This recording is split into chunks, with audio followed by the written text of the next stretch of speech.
ओम नमः शिवाय। शिव पुराण रुद्र संहिता द्वितीय खंड। नारद जी बोले, महाभाग महाप्रभु, भगवान शिव का सारा शुभ चरित्र मुझसे कहिए। संपूर्ण विश्व की सृष्टि करने वाले ब्रह्मदेव, मैं सती की कीर्ति से युक्त शिव का दिव्य चरित्र सुनना चाहता हूँ। शोभाशालिनी सती किस प्रकार दक्ष पत्नी के गर्भ से उत्पन्न हुई, महादेव जी से विवाह का विचार कैसे किया, पूर्व काल में दक्ष के प्रति रोष होने के कारण सती ने अपने शरीर का त्याग कैसे किया, चेतनाकाश को प्राप्त होकर वे फिर हिमालय की कन्या कैसे हुई, पार्वती ने किस प्रकार उग्र तपस्या की और कैसे उनका विवाह हुआ, कामदेव का नाश करने वाले भगवान शंकर के आधे शरीर में वे किस प्रकार अपना स्थान पा सकी। महापते, इन सब बातों को आप विस्तार पूर्वक कहिए। आपके समान दूसरा कोई संशय का निवारण करने वाला न है न होगा। ब्रह्मा जी ने कहा, मुने, देवी सती और भगवान शिव का शुभ यश परम पावन दिव्य तथा गोपनीय से भी अत्यंत गोपनीय है। तुम वह सब मुझसे सुनो। पूर्व काल में भगवान शिव निर्गुण, निर्विकल्प, निराकार, शक्ति रहित, चिन्मय तथा सत और असत से विलक्षण स्वरूप में प्रतिष्ठित थे। फिर वे ही प्रभु सगुण और शक्तिमान होकर विशिष्ट रूप धारण करके स्थित हुए। उनके साथ भगवती उमा विराजमान थी। विप्रवर, वे भगवान शिव दिव्य आकृति से सुशोभित हो रहे थे। उनके मन में कोई विकार नहीं था। वे अपने परात्पर स्वरूप से प्रतिष्ठित थे। मुनि श्रेष्ठ, उनके बाएं अंग से भगवान विष्णु, दाएं अंग से में ब्रह्मा और मध्य अंग अर्थात हृदय से रुद्रदेव प्रकट हुए। मैं ब्रह्मा सृष्टि करता हुआ भगवान विष्णु जगत का पालन करने लगे और स्वयं रुद्र ने संहार का कार्य लिया। इस प्रकार भगवान सदाशिव स्वयं ही 3 रूप धारण करके स्थित हुए। उन्हीं की आराधना करके मुझे लोक पितामह ब्रह्मा ने देवता, असुर, मनुष्य आदि संपूर्ण जीवों की सृष्टि की। दक्ष आदि प्रजापतियों और देव शिरोमणियों की सृष्टि करके मैं बहुत प्रसन्न हुआ तथा अपने को सबसे अधिक ऊंचा मानने लगा। मुने, जब मरीचि, अत्रि, पुलस्त्य, अंगिरा, क्रतु, वशिष्ठ, नारद, दक्ष और भृगु, इन महान प्रभावशाली मानस पुत्रों को मैंने उत्पन्न किया, तब मेरे हृदय से अत्यंत मनोहर रूप वाली एक सुंदरी नारी उत्पन्न हुई, जिसका नाम संध्या था।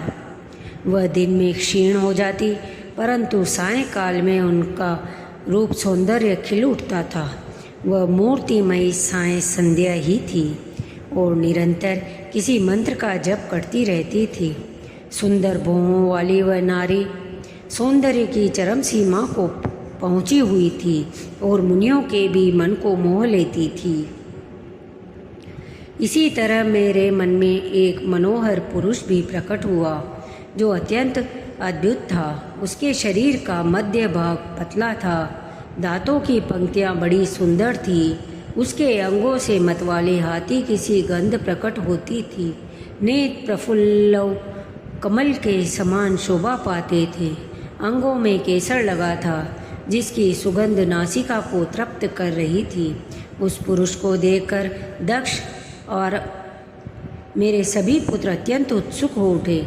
उनके मन में विस्मय भर गया कि जगत की सृष्टि करने वाला मुझ जगदीश्वर ब्रह्मा की ओर देखकर उस पुरुष ने विनय से गर्दन झुका दी और मुझे प्रणाम करके कहा, ब्राह्मण, मैं कौन सा कार्य करूँगा? मेरे योग्य जो काम हो उससे मुझे बतलाइए, क्योंकि विधाता आज आप ही से सबसे अधिक माननीय और योग्य पुरुष हैं। यह लोक आपसे ही शोभित हो रहा है। ब्रह्मा जी ने कहा, भद्रपुरुष, तुम अपने इसी स्वरूप से तथा फूल के बने हुए 5 बाणों से स्त्रियों और पुरुषों को मोहित करते हुए सृष्टि के सनातन कार्य को चलाओ। इस चराचर त्रिभुवन में ये देवता आदि कोई भी जीव तुम्हारा तिरस्कार करने में समर्थ नहीं होंगे। तुम छिपे रूप से प्राणियों के हृदय में प्रवेश करके सदा स्यों उनके सुख का हेतु बनकर सृष्टि का सनातन कार्य चालू रखो। समस्त प्राणियों का जो मन है वह तुम्हारे पुष्प में बाण का सदा अनायास ही अद्भुत लक्ष्य बन जाएगा। तुम निरंतर उन्हें मदमत्त किए रहोगे। यह मैंने तुम्हारा कर्म बताया। जो सृष्टि का प्रवर्तक होगा और तुम्हारे ठीक ठीक नाम क्या होंगे, इस बात को मेरे ये पुत्र बताएंगे। सुरश्रेष्ठ ऐसा कहकर अपने पुत्रों की ओर मुख की दृष्टिपात करके मैं क्षण भर के लिए अपने कमलमय आसन पर चुपचाप बैठ गया। ब्रह्मा जी कहते हैं, मुने, तदंतर मेरे अभिप्राय को जानने वाले मरीचि आदि मेरे पुत्र सभी मुनियों ने उस पुरुष का उचित नाम रखा। दक्ष आदि प्रजापतियों ने उसका मुंह देखते ही परोक्ष के भी सारे वृत्तांत जानकर उसे रहने के लिए स्थान और पत्नी प्रदान की। मेरे पुत्र मरीचि आदि द्विजों ने उस पुरुष के नाम निश्चित करके उससे यह युक्त बात की। तुम जन्म लेते ही हमारे मन को भी मथने लगे हो, इसलिए लोक में मनमथ नाम से विख्यात होगे। मनोभव तीनों लोकों में तुम इच्छा अनुसार रूप धारण करने वाले हो। तुम्हारे समान सुंदर दूसरा कोई नहीं है। अतः काम रूप होने के कारण तुम काम नाम से भी विख्यात हो। लोगों को मदमत्त बना देने के कारण तुम्हारा एक नाम मदन होगा। तुम बड़े दर्प से उत्पन्न हुए हो, इसलिए दर्पक कहलाओगे। और संदर्प होने के कारण ही जगत में कंदर्प नाम से भी तुम्हारी ख्याति होगी। समस्त देवताओं का सम्मिलित बल पराक्रम भी तुम्हारे समान नहीं होगा। अतः भी सभी स्थानों पर तुम्हारा अधिकार होगा और तुम सर्वव्यापी होगे। जो आदि प्रजापति हैं वे ही ये पुरुषों में श्रेष्ठ दक्ष तुम्हारी इच्छा के अनुरूप पत्नी से देंगे। वह तुम्हारी कामिनी होगी। ब्रह्मा जी ने कहा, मुने, तदंतर मैं वहाँ से अदृश्य हो गया। इसके बाद दक्ष मेरी बात का स्मरण करके कंदर्प से बोले, कामदेव, मेरे शरीर से उत्पन्न हुई मेरी यह सुंदर रूप और उत्तम गुणों से सुशोभित कन्या है। इसे तुम अपनी पत्नी बनाने के लिए ग्रहण करो। यह गुणों की दृष्टि से सर्वथा तुम्हारे योग्य है। महातेजस्वी, मनोभव, यह सदा तुम्हारे साथ रहने वाली और तुम्हारी रुचि के अनुसार चलने वाली होगी। धर्मतः यह सदा तुम्हारे अधीन रहेगी। ऐसा कहकर दक्ष ने अपने शरीर के पसीने से प्रकट हुई उस कन्या का नाम रति रखकर उसे अपने आगे बिठाया और कंदर्प को संकल्प पूर्वक सौंप दिया। नारद, दक्ष की वह पुत्री रति बड़ी रमणीय और मुनियों के मन को भी मोहन लेने वाली थी। उसके साथ विवाह करके कामदेव को भी बड़ी प्रसन्नता हुई। अपनी रति नाम की सुंदर स्त्री को लेकर उसके हाव भाव आदि से अनुरंजित हो कामदेव मोहित हो गया। तात उस समय बड़ा भारी उत्सव होने लगा जो सबके सुख को बढ़ाने वाला था। प्रजापति दक्ष इस बात को सोचकर बड़े प्रसन्न थे कि मेरी पुत्री इस विवाह से सुखी है। कामदेव को भी बड़ा सुख मिला। उसके सारे दुख दूर हो गए। दक्ष कन्या रति भी कामदेव को पाकर बहुत प्रसन्न हुई। जैसे संध्या काल में मनोहारिणी विद्युन्माला के साथ मेघ शोभा पाते हैं, उसी प्रकार रति के साथ प्रिय वचन बोलने वाला कामदेव बड़ी शोभा पा रहा था। इस प्रकार रति के प्रति भारी मोह से युक्त रतिपति कामदेव ने उसे उसी तरह अपने हृदय के सिंहासन पर बैठाया जैसे योगी पुरुष योग विद्या को हृदय में धारण करता है। इसी प्रकार पूर्ण चंद्रमुखी रति भी उस श्रेष्ठ पति को पाकर उसी तरह सुशोभित हुई जैसे श्रीहरि को पाकर पूर्ण चंद्रायना लक्ष्मी शोभा पाती है। सूत जी कहते हैं, ब्रह्मा जी का यह कथन सुनकर मुनि श्रेष्ठ नारद मन ही मन बड़े प्रसन्न हुए और भगवान शंकर का स्मरण करके हर्षपूर्वक बोले, महाभाग विष्णु शिष्य महामते विधात, आपने चंद्रमौली शिव की यह अद्भुत लीला कही। अब मैं यह जानना चाहता हूँ कि विवाह के पश्चात जब कामदेव प्रसन्नतापूर्वक अपने स्थान को चला गया, दक्ष भी अपने घर को पधारे और आप और आपके मानस पुत्र भी अपने अपने धाम को चले गए, तब पितरों को उत्पन्न करने वाली ब्रह्म कुमारी संध्या कहाँ गई? उसने क्या किया और किस पुरुष के साथ उसका विवाह हुआ? संध्या का यह सब चरित्र विशेष रूप से बताइए। ब्रह्मा जी ने कहा, मुनि, संध्या का वह सारा शुभ चरित्र सुनो, जिसे सुनकर समस्त कामिनियों सदा के लिए सती साध्वी हो सकती है। वह संध्या जो पहले मेरी मानस पुत्री थी, तपस्या करके शरीर को त्याग कर मुनि श्रेष्ठ मेधातिथि की बुद्धिमती पुत्री हुई होकर वह अरुधंती के नाम से विख्यात हुई। उत्तम व्रत का पालन करने वाली उस देवी ने ब्रह्मा विष्णु और महेश्वर के कहने से श्रेष्ठ व्रतधारी महात्मा वशिष्ठ को अपना पति चुना। वह सौम्य स्वरूप वाली देवी सबकी वंदनीय और पूजनीय श्रेष्ठ पतिव्रता के रूप में विख्यात हुई। नारद जी ने पूछा, भगवान, संध्या ने कैसे, किस लिए और कहाँ तप किया? किस प्रकार शरीर त्याग कर वह मेधातिथि की पुत्री हुई? ब्रह्मा विष्णु और शिव इन तीनों देवताओं के बताए हुए श्रेष्ठ व्रतधारी महात्मा वशिष्ठ को उसने किस तरह अपना पति बनाया? पितामह, यह सब मैं विस्तार पूर्वक सुनना चाहता हूँ। अरुंधति के इस कौतूहलपूर्ण चरित्र का आप यथार्थ रूप से वर्णन करिए।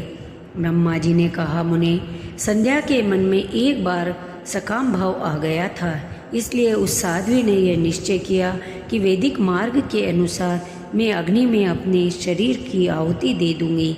आज से इस भूतल पर कोई भी देहधारी उत्पन्न होते ही काम भाव से युक्त न हो, इसके लिए मैं कठोर तपस्या करके मर्यादा स्थापित करूंगी। इसके बाद इस जीवन को त्याग दूंगी। मन ही मन ऐसा विचार करके संध्या चंद्रभाग नामक उस श्रेष्ठ पर्वत पर चली गई, जहाँ से चंद्रभागा नदी का प्रादुर्भाव हुआ है। मन में तपस्या का दृढ़ निश्चय ले संध्या श्रेष्ठ पर्वत पर गई हुई जानकर मैंने अपने समीप बैठे हुए वेदांगों के पारंगत विद्वान सर्वज्ञ जितात्मा एवं ज्ञानी योगी पुत्र वशिष्ठ से कहा, बेटा वशिष्ठ, मनस्विनी संध्या तपस्या की अभिलाषा से चंद्रभाग नामक पर्वत पर गई है। तुम जाओ और उसे विधि पूर्वक दीक्षा दो। तात, वह तपस्या के भाव को नहीं जानती है, इसलिए जिस तरह तुम्हारे यथोचित उपदेश से उसे अभीष्ट लक्ष्य की प्राप्ति हो, वैसा प्रयत्न करो। नारद, मैंने दयापूर्वक जब वशिष्ठ को इस प्रकार आज्ञा दी, तब वे जो आज्ञा कहकर एक तेजस्वी ब्रह्मचारी के रूप में संध्या के पास गए। चंद्रभाग पर्वत पर एक देव सरोवर है, जो जलाशय योचित गुणों से परिपूर्ण हो महान सरोवर के समान शोभा पाता है। वशिष्ठ ने उस सरोवर को देखा, उसके तट पर बैठी हुई संध्या पर दृष्टिपात किया। कमलों से प्रकाशित होने वाला वह सरोवर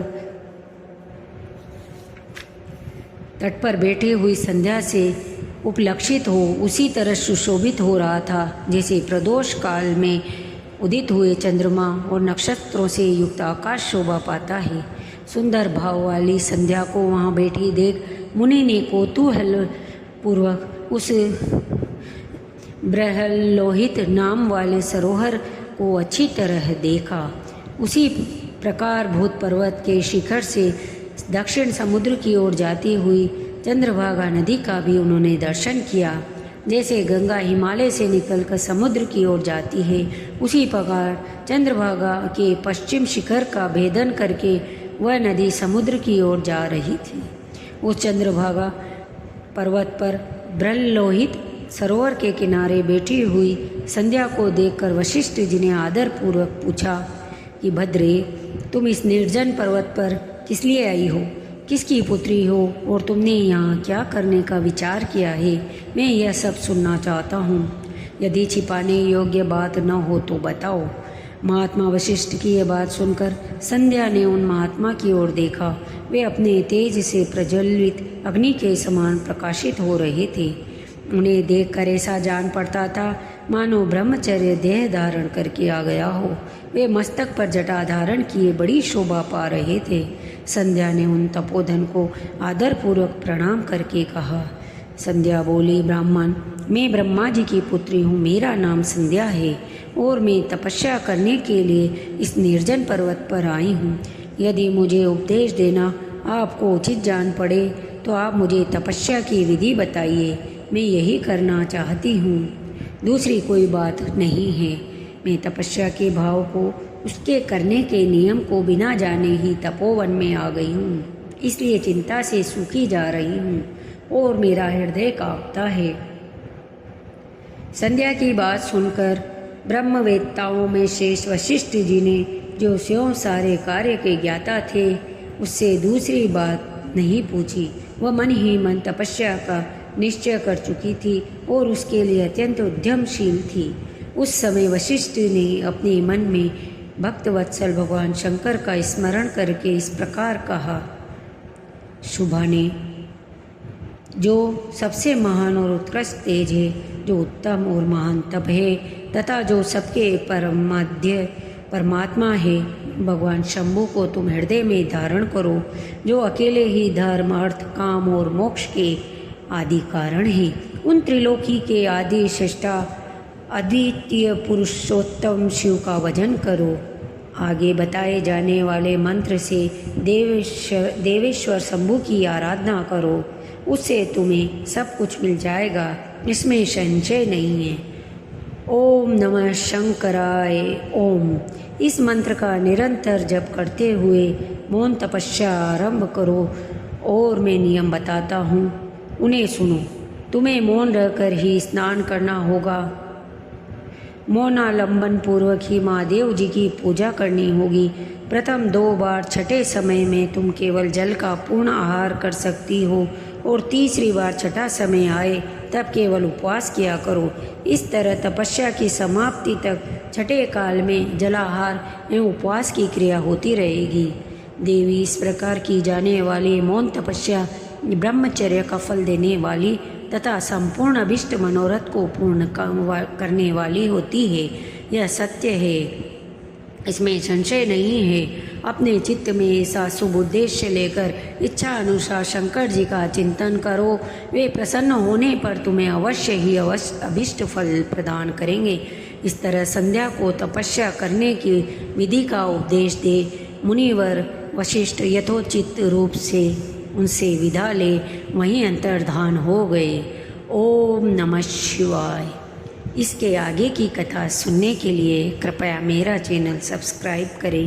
धन्यवाद।